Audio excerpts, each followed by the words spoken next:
Se propone a Juan y a Pedro la resolución de un problema. Se estima, en función de sus evaluaciones, que la probabilidad de que lo resuelva Juan es de 1/3 y la de que lo resuelva Pedro de 1/4.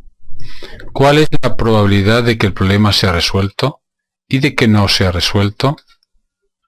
Tenemos las fórmulas del cálculo de probabilidades que estamos viendo constantemente. Vamos a definir J como el suceso, el problema lo resuelve Juan. P, el suceso, el problema lo resuelve Pedro. Me piden la probabilidad de que el problema sea resuelto.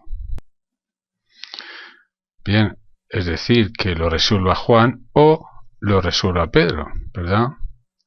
J unión P, según la definición que hemos hecho.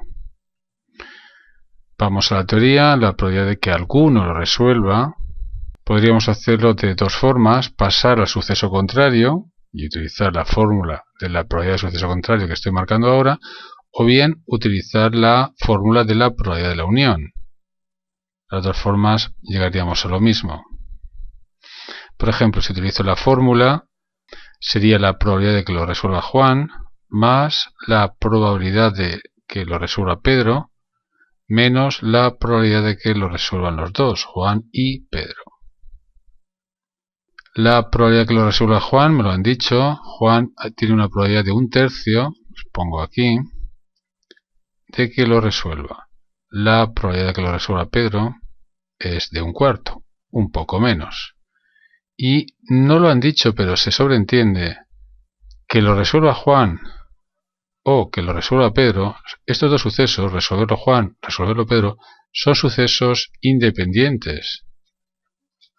Es decir, el hecho de que lo resuelva Juan no favorece ni desfavorece el hecho de que lo resuelva Pedro, y al revés.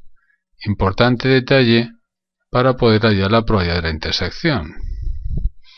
En fin, volvamos al ejercicio. La probabilidad de que lo resuelva Juan, he dicho, 1/3. La probabilidad de que lo resuelva Pedro, 1/4. Menos la probabilidad de que lo resuelvan los dos, como son independientes, es el producto de las probabilidades. Esto que estoy escribiendo, aquí sabemos que si son independientes, se verifica que la probabilidad de la intersección es el producto de las probabilidades. De aquí que sea 1/3 por 1/4. Operamos 1/3 más 1/4 menos 1/12. El mínimo común múltiplo es 12. 12 entre 3 es 4. 12 entre 4 es 3. Menos 1, es decir, 7 menos 1, 6/12. 1/2. Hay un 50% de probabilidades de que el problema sea resuelto. Solo Juan era 1/3, solo Pedro 1/4 y los dos trabajando 1/2. Observa que si hubiéramos pasado suceso contrario también estaría bien. 1 menos la probabilidad de que no sea resuelto. Realmente la probabilidad de que no sea resuelto es algo que me lo van a pedir después. Bien, lo hacemos ahora, no pasa nada. 1 menos la probabilidad de que no lo resuelva Juan y no lo resuelva Pedro. Como J y P son independientes, no J y no P también lo son. Y de ahí paso a esto, el producto de no J y no P. La probabilidad de que no lo resuelva Juan es 2/3, suceso contrario de J, estoy utilizando esta fórmula, por la probabilidad de que no lo resuelva Pedro, 3/4. 1 menos 6/12, que como veis me da 1/2, igual que antes, evidentemente. Me falta esta pregunta, pero como habéis visto, acabo de contestar. La probabilidad de que no sea resuelto es igual a la probabilidad de que no resuelva Juan y no lo resuelva Pedro, es decir, como son independientes, 2/3 por 3/4, queda en definitiva 6/12, o lo que es lo mismo, 1/2.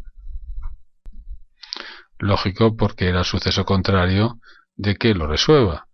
O se resuelve o no se resuelve, ¿verdad? Con probabilidades que las dos son 1/2, suman 1 como tenía que ser. El problema era muy sencillo y está resuelto.